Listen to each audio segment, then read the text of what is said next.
সরকারি তৎপরতায় মালবাহী ট্রাক স্থলবন্দর সহ দেশের বিভিন্ন স্থান থেকে রাজধানীতে আসায় পাইকারি বাজারে কমেছে পণ্যের দাম। সোমবারের তুলনায় মঙ্গলবার 20 থেকে 30 টাকা কমেছে বিভিন্ন সবজির দাম। যদিও বাড়তি চালের দাম। বাজার পরিদর্শনে এসে দ্রুত টিসিবির মাধ্যমে আলু সহ বিভিন্ন পণ্য সরবরাহের কথা বলেন বাণিজ্য প্রতিমন্ত্রী। রিয়া সেজানের প্রতিবেদন।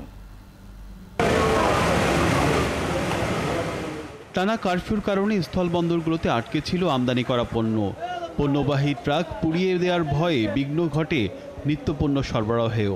ফলে সরবরাহ সংকটে সোমবার প্রায় সব পণ্যের দাম ছিল আকাশচুম্বী। যদিও মঙ্গলবারের চিত্রটা ছিল ভিন্ন। সরকারি নির্দেশে জেলা প্রশাসকের তত্ত্বাবধানে সারা দেশে পণ্যবাহী ট্রাকের চলাচলের ব্যবস্থা করায় সোমবার রাতে কারণ বাজারে যথেষ্ট পরিমাণে পণ্যের সরবরাহ হয়। ফলে কেজিতে অন্তত 30 টাকা কমে সব ধরনের সবজির দাম। মালের আমদানি বেশি এবং আমাদের বেচা বিক্রিও কম।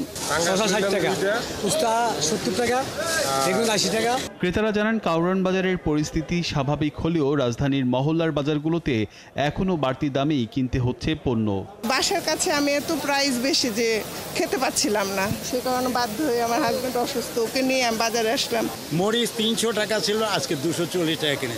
মরিচ কি 240 টাকা দিয়ে কেনার মতো সামর্থ্য কয়জনের আছে আমাদের এই সোসাইটির? বলে পণ্য সরবরাহ পরিস্থিতি পর্যবেক্ষণে বাণিজ্য প্রতিমন্ত্রী বাজারে আসলে বাড়তি ভাড়ার অভিযোগ করেন ব্যবসায়ীরা। 22,000 টাকার জিনিস 12,000 টাকাই বাড়বে কেন? বাজার পরিদর্শন শেষে বাণিজ্য প্রতিমন্ত্রী বলেন, পরিবহন সংকট কিছুটা কেটেছে, পণ্য সরবরাহ বাড়ায় দামও নিয়ন্ত্রণে আসছে। মাঝে মাঝে যে গ্যাপগুলো হয়েছে কারফিউর, এই গ্যাপের মধ্যে এই মালগুলো আমরা রিলিজ করাইছি এবং পরবর্তীতে ডিসিদের মাধ্যমে আমরা পরিবহন করে আমরা এই হোলসেল মার্কেটে নিয়ে আসছি। বিশেষ করে কাঁচামরিচ, পেঁয়াজ নিয়ে উঠছিল। আগামী 48 ঘন্টার মধ্যে ইন্টারনেট না চালু হলে পুরনো পদ্ধতিতে টিসিবির কার্যক্রম চালু করবে বলেও জানান বাণিজ্য প্রতিমন্ত্রী। আগামী 48 ঘন্টার মধ্যে যদি আমরা ইন্টারনেটের সমস্যা সমাধান না করতে পারি, আমরা ব্যাক টু প্রিভিয়াসিতে আমাদের যে তালিকা আছে সেই অনুযায়ী আমরা দিয়ে দিব। রিয়াজ সেজান, 71, ঢাকা।